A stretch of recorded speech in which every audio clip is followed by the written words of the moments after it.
Okay, we're gonna start off with straight arm jacks. Something in the shelf behind me does not like me jumping.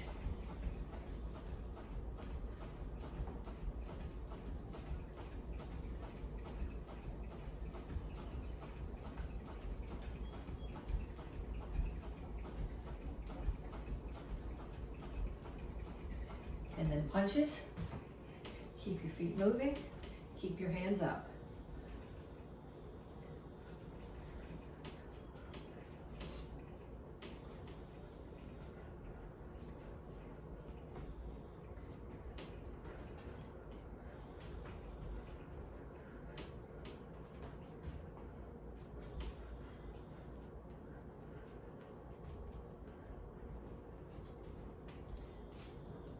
And shuffle forward and back.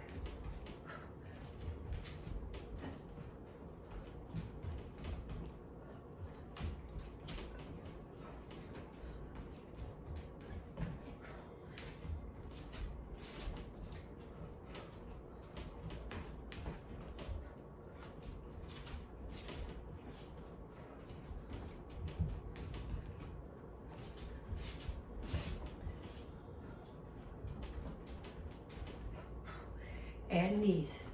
Make sure you keep the one that you're standing on bent. Hurts more that way, which is kind of the goal.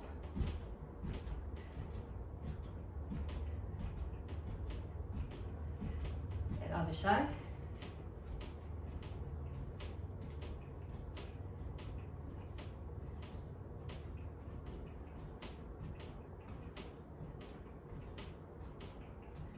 And run. Good, start my watch.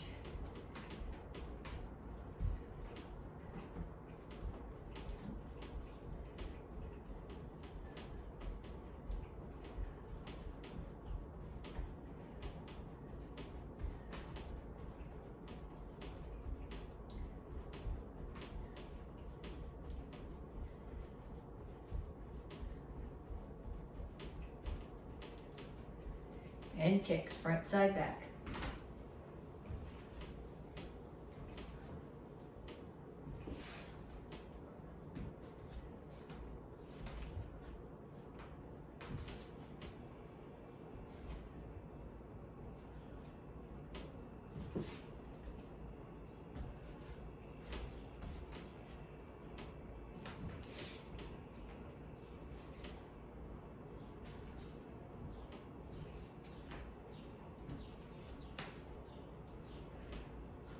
Okay, so I want you to do those 2 more times through that.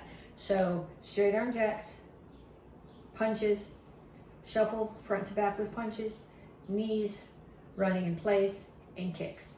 30 seconds each one, 2 times more through the whole set, and then come back to me to stretch. So reach up, and reach straight out to the front. Reach for the floor.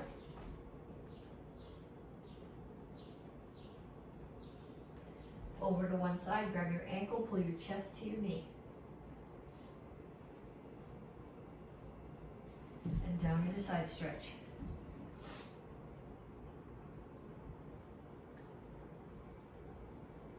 Come to the center, toes straight forward, push your knees out. Other side, side stretch, other side, chest to your knee.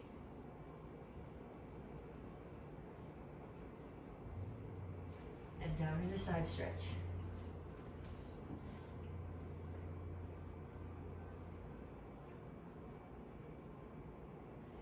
Have a seat. Put one across. Whichever knee is up, take the opposite elbow, put it outside that knee and push it across.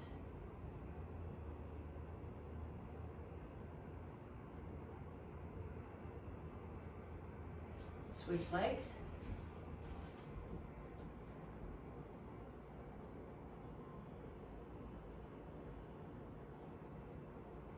And put both feet in front of you. Grab your toes. Pick your heels up off the floor. Pull your feet in. heels on the floor. Rock back and forth a little bit.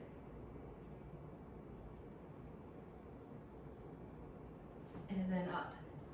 Okay, cross one foot in front of the other. Lift your chin. Reach for the floor.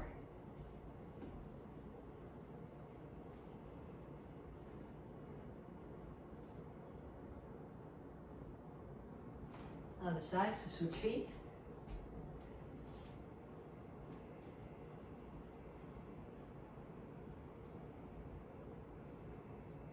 Okay, next stretch. Hold on to something to do this one. You're gonna grab one foot and pull it straight back behind you. Okay, you don't want your foot out here. You want it straight behind your butt. And you don't want your leg up here. You want it still pointing down as if your foot was on the floor. You just have your foot pulled up.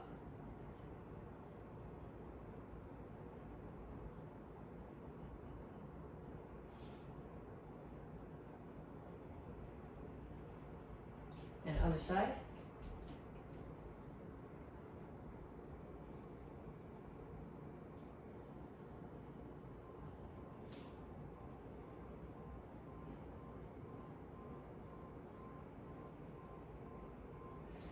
Okay.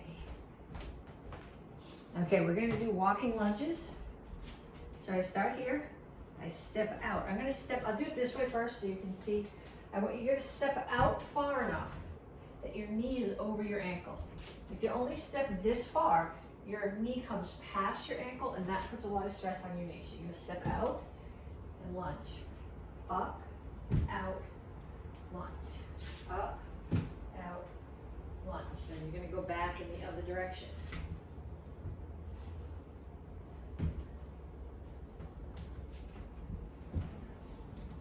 Okay, I want you to do that. Set a timer, a minute, back and forth. Actually, I'll show you all three of the exercises. Then you can set a timer and do each one of them for a minute. The second one is sit-outs. So what you're doing is you're gonna put yourself here like this. Okay, so my hands are on the floor, my feet are on the floor. Ideally, your hands would be this way. My wrists don't bend enough to do that, which is why I'm on my fingertips. I'm gonna pick one hand up. I'm gonna touch the opposite foot, and that hold where I picked my hand up, I'm gonna shoot my foot through. Okay, other hand stays up, foot is up, butt is up in the air off the floor. And come back, and other side. Okay, so facing, it looks like this.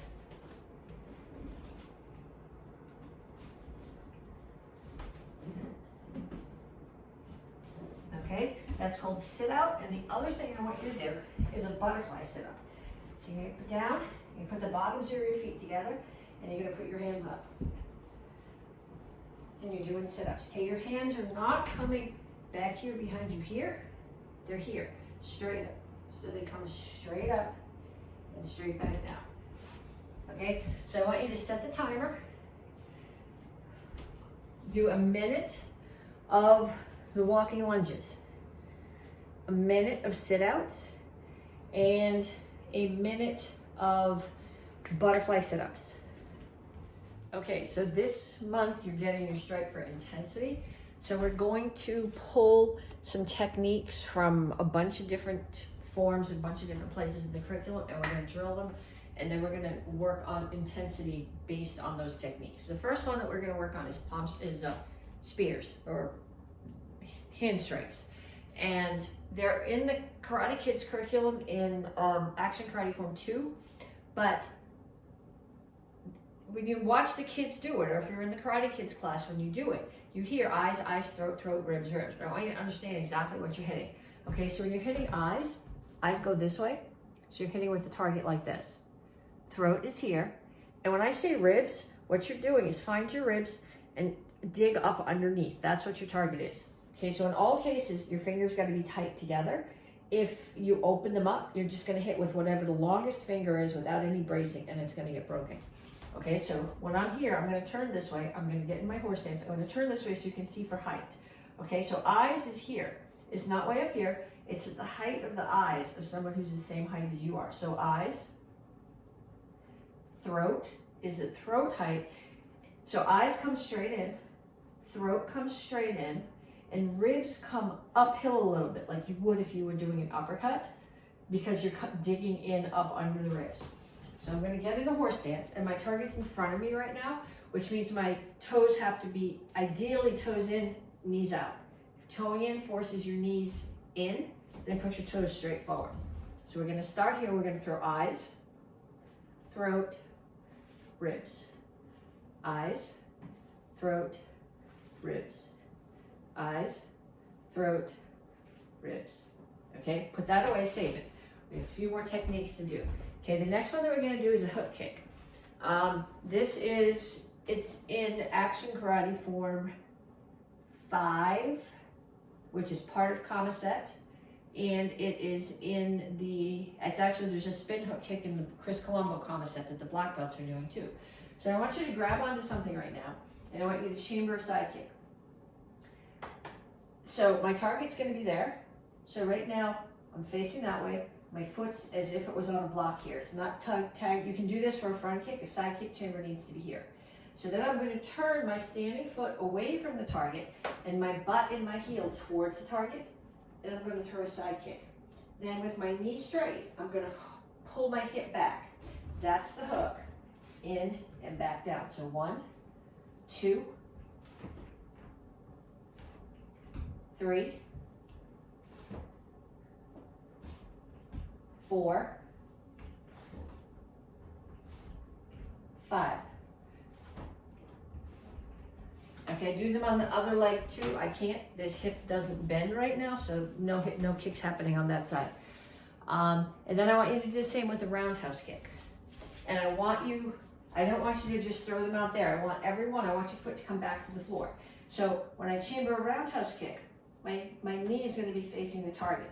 I have my toes facing that way as I chamber, and when I throw the kick, I rotate the standing toes. If you find it easier, rotate the standing toes on the chamber and then kick. Doesn't matter which way you do it, as long as by the time you kick, your toes are facing away. So we're going to throw 5, 1, 2, 3, 4, 5. Okay, and one more, and this one is a pop-up front kick. So when you do your front kick, it's a push. This is a pop kick, so it's got a little bit more height in it, which is going to give you a little bit less push. So what I'm doing is I'm just going to jump straight up off the floor and throw a front kick. Okay? When you throw your front kick, the ball of your foot is what's hitting the target. You can't have a sloppy kick just because you're adding something different to it. It's like when all know how to do Action Karate Form 8. We put commas in your hands and it tends to get sloppy. Same deal here. You all know how to throw a front kick, but you can't get sloppy because you're doing something with it. So I'm going to start here. I'm going to jump up, both feet in the air at the same time. Front kick. 1, 2, 3, 4, 5. Okay, so now this is where the intensity part of the lesson comes in. You need to find somebody to do this with you. And you're going to run through each of these techniques with not a partner, but someone to call out numbers for you. Okay, so you're going to go on a scale of 1 to 10, with 1 being barely intense at all. So if you're doing spears, okay, they still have to be correct. None of that. They're still correct techniques, but it's not going to hit anything. 10 being that every strike is going to do some damage. Okay, so your partner is going to call out. So you can start with the spear hand, and your partner is going to call out a number: 1, 7, 2, 10, and you're going to do the technique at whatever level of intensity they called out the number for. And I want you to do at least 5 of each technique: the spears, hook kicks, roundhouse kicks, and pop-up front kicks. Okay, so the other thing, everybody's getting a stripe this month for intensity. If you're in the Karate Kids class, you're also getting your star for modesty. And this is something I want to pull into the lesson for everybody. It's perfectly okay to say, I am very good at traditional forms. I'm really good at traditional forms. It is not okay to say, I am better than you at traditional forms. That's boasting. false modesty is not inappropriate. So I can say I'm really good at traditional forms. I'm not nearly as good as sparring because I get the helmet on, I get this here, I get really defensive, and I'm not fast enough. So this is what you're good at, this is what you're not good at. So what we're gonna do is we're gonna take each form and you're gonna pick something out of the form that you do really well, and you're gonna practice it once. And then you're gonna pick something else out of that form that you don't do as well, and you're gonna practice it 3 times. So red belt karate kids and white belt in Tang Soo Do, your form is basic form 1 and basic form 2. So I'm gonna say, for sake of this, that the thing that I need to work on the most is, well, I'm gonna pick the thing I do best first because I only have to do that 1 time. Okay, so I'm gonna say coming forward down the eye with the high blocks.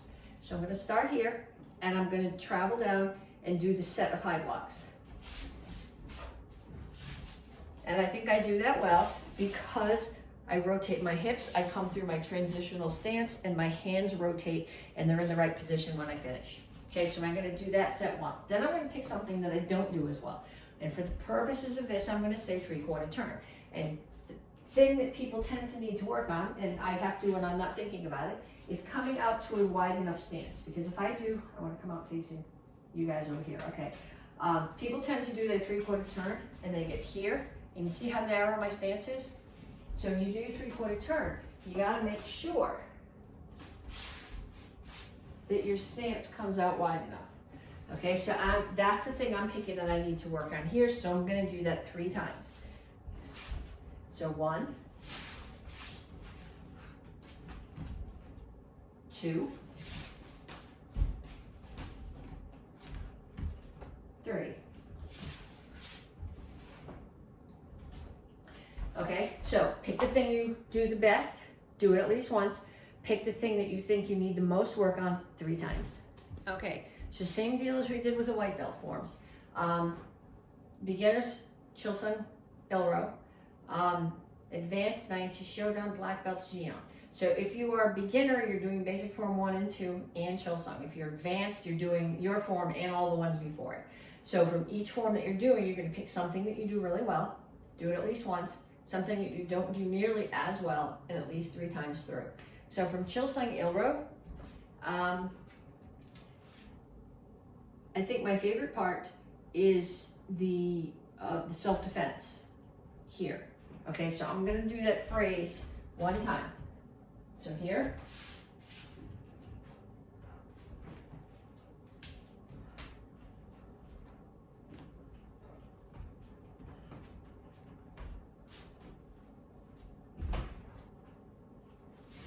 And then I would say the thing that I need to work on the most is when I come through the 3/4 turns that end up in a cat stance. Sometimes my cat stance is tippy, so I need to work on those. So I'm gonna start here, and I'm gonna do the phrase with the 3/4 turn, 1,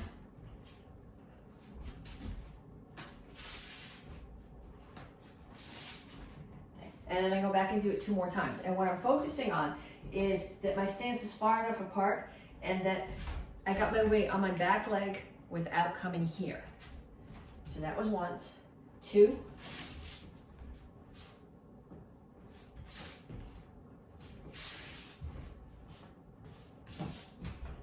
and 3.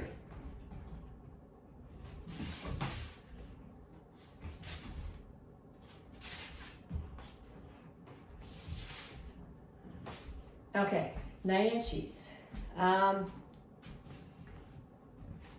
I like my 9 inch stances. I think the thing I do best in 9 inches is just the stance in general.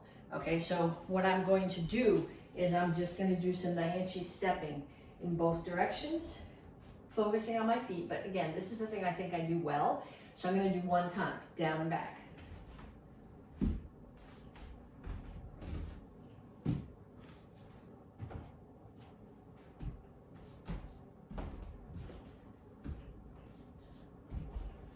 And the thing I have more trouble with is these blocks, getting them out far enough without turning my upper body.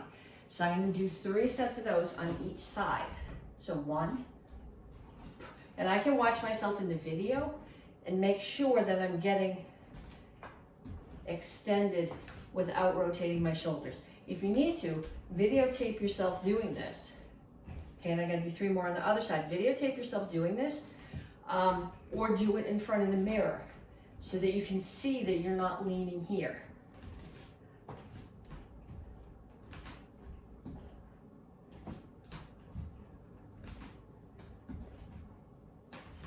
Okay, Jian, the thing that I do best and that I think is my favorite part of the form are these blocks. So I'm gonna do that phrase 1 time. I'll do it sideways so that I'm not coming at you or showing you my butt. So 1, 2, 3. The thing that I absolutely do the worst in this form is the 3/4 turn with the stomp to the rear leaning stance. It doesn't flow at all when I do it. I come here, I do my 3/4 turn, I stomp, I have to shift my weight. I don't feel like it's settled at all. So for me, that's the thing I need to work on most for this form. So I'm gonna do that at least 3 times in both directions because I don't do it well in the other direction either. 1,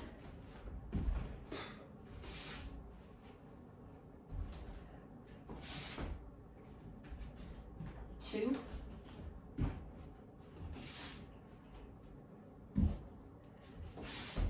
'Cause I feel like I'm landing and then having to settle, or I feel like I should be landing properly in the stance and I don't have the balance or something to do that.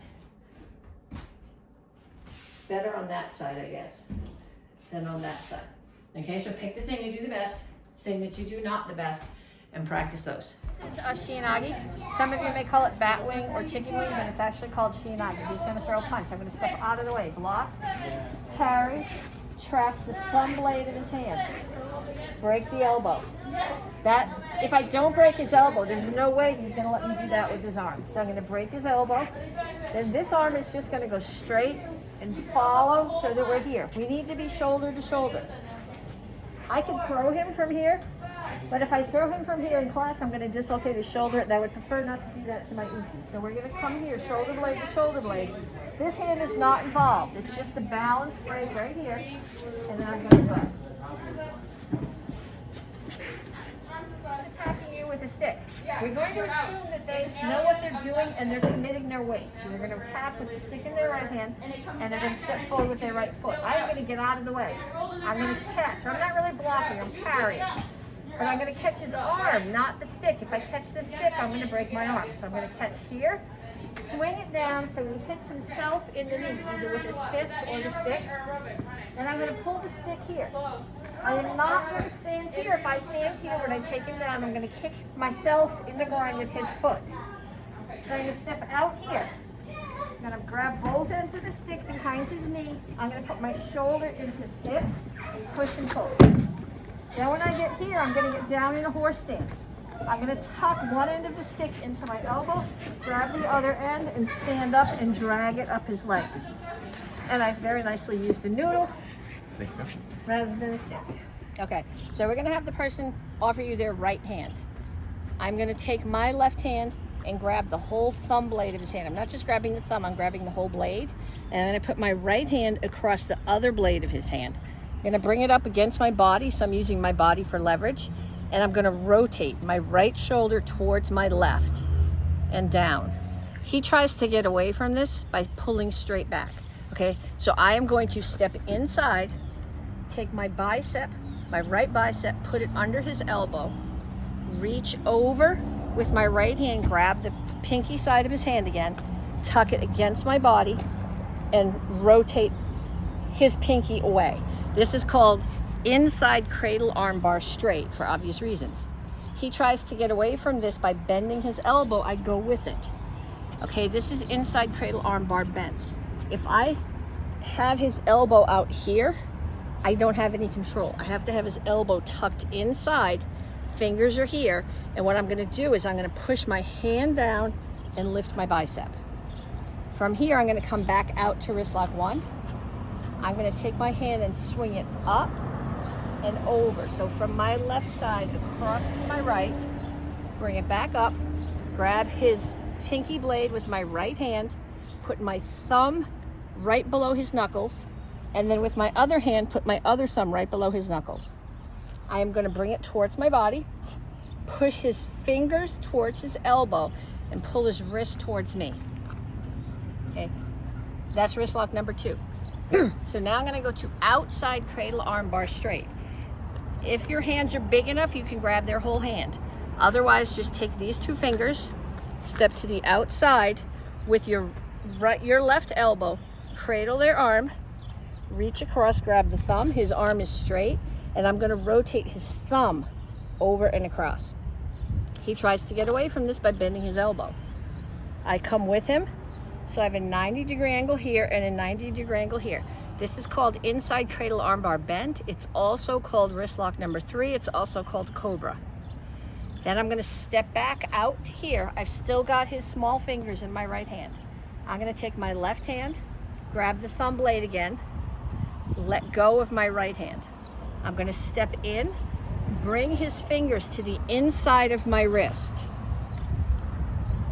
Come up, tuck his elbow inside mine, between my elbow and my chest. If I'm out here, oh, I'm gonna hurt his fingers, but I'm not gonna have control of anything else. Tucked in here, and I put the other hand on top and I squish.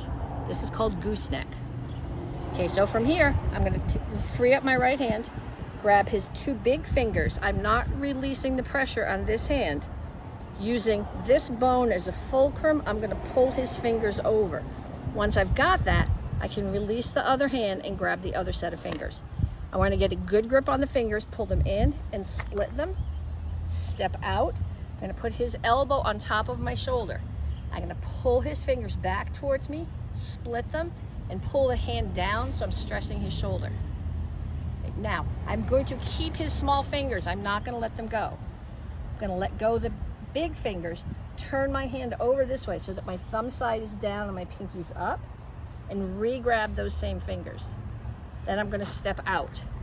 Now I can release his small fingers and I'm gonna re-grab them the same way so both of my thumbs are up. I'm gonna pull his wrist and his body towards me as I push his fingers back towards his head. And then I'm gonna let go of his small fingers. I'm gonna bring his elbow in. So what I'm gonna do is I gotta come directly in front of him. I'm gonna tuck his elbow inside of mine. If it's not tucked in, I don't have control. I gotta tuck his elbow in. So on a 90-degree angle in his elbow, and as close to 90 as I can get in his wrist, and I'm pulling his fingers back. That's elbow in. Then I'm gonna go elbow up. I'm gonna turn the same thing here, and ideally, he's not any taller than me, so I can do this. I can keep my elbow on top of his. You might need to go here. Don't resist the urge to go there. Okay, so I'm here. I still have a 90-degree angle and a 90-degree angle, and I'm pulling his fingers up towards his bicep. Then I'm going to go elbow down. This is the most confusing transition in the whole set. I'm still hanging onto his big fingers with my right hand. My left hand is gonna come up, inside his shoulder, push his elbow down. Pull his elbow up against my chest, but below my ribs, not up here, because if I bring it up here, he's gonna come up and take my throat. So I want it below my ribs. Hand's gonna come in, grab my own wrist. Then I'm gonna turn my finger over here and pull down. And then this transition, you have no control in this transition. I'm gonna turn it over, put both of my hands on top, tuck his elbow back into my armpit, and squeeze here. That's the whole series. Thank you, sir. Yeah. Wrist lock 1. You come around. I'm gonna do inside cradle armbar. And then she tries to get away by bending her elbow, and I'm gonna go with it.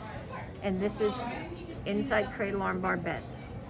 I'm gonna come back out to wrist lock 1, swing it over, put my knuckles, my thumbs under her knuckles, wrist lock 2. Then I'm gonna come, you wanna come around again. I'm gonna come to the outside, I'm gonna grab her fingers, outside cradle armbar straight. She tries to get away by bending her elbow, and I go to outside cradle armbar bent, which is also wrist lock number 3, which in this variation of it is also called Sankyo. I come back out to wrist lock 2. I grab the thumb blade of her hand. I put her fingers inside my wrist, slide them along her ribs, tuck into gooseneck. I am going to take my left hand, grab the two big fingers. This hand doesn't let go. This is my fulcrum. I grab the two big fingers, I pull them over the fulcrum, and once I have control, I let go of this hand and grab the other two fingers and step out so that her elbow is on my shoulders. So I have an arm bar here. I split her fingers and I pull them back and towards me. Then I let go of my left hand, turn my fingers so my thumb and index finger down, and re-grab. Step out, turn her over, and once I'm here, I release the right hand and re-grab in the same orientation. I'm going to pull her wrist towards me, push her fingers back towards her split them. Then I'm going to let go of the big fingers, turn over, come underneath here. I'm going to pull her elbow towards me and push her fingers back towards her. And I'm going to bring it back around, re-grab the big fingers. Elbow in. I've got her elbow tucked so it's controlled. Elbow up. Her elbow is still tucked and controlled. To go to elbow down, I'm going to bring my hand out, push it here, tuck her here,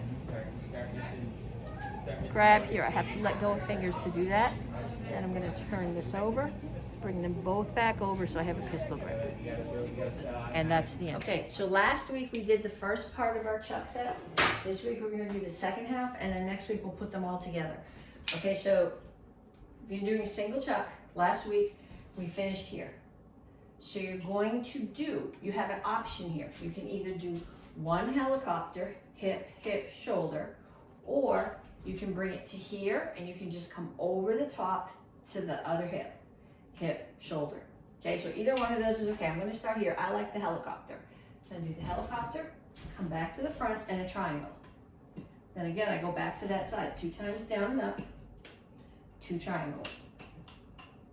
Catch under, back to the other side, 2 down and up, 2 triangles, catch under, bring it out, back to the front, 4 figure eights, catch, and courtesy. Okay, so that is for beginners. Advanced, so if you're in a Red Belt Kids class, you should be reviewing all these. If you're an advanced in the Tang Soo Do class, you should be reviewing all of these. So we are 2 chucks now. We finished here. I'm going to do here, I'm going to do this one instead. I'm only doing it with my front hand. So I was here. I'm going to come over, hip, hip, bring both to my shoulders, turn to the corner. I'm still going to do 2 down and ups, but I'm going to offset it this time. 1, 2, and 2 triangles. And back to the other side, 2 down and up, and 2 triangles. Back to the front, to the center, 4 figure eights, catch, and courtesy. Okay, so we're going to do the Action Karate Form 8 part of combo set. Last week we did 4 and 5, today we'll do 8. Next week we'll put the whole thing together, so we start here.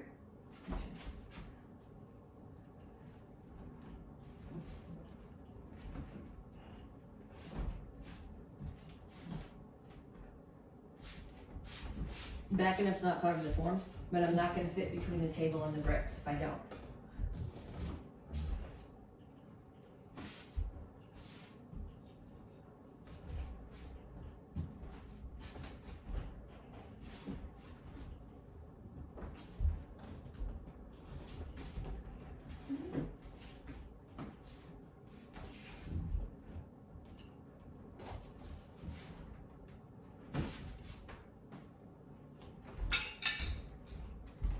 And it's the black belt combo form.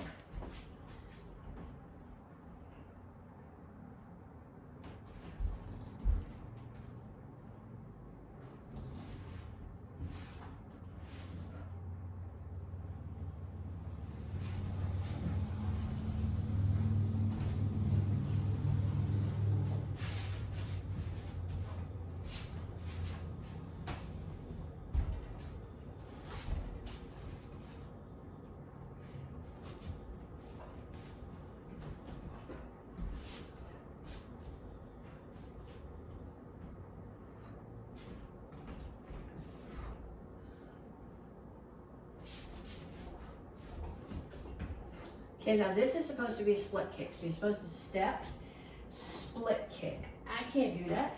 A lot of you, so if you can do a split kick, go for it. You gotta be feet out, commas down here.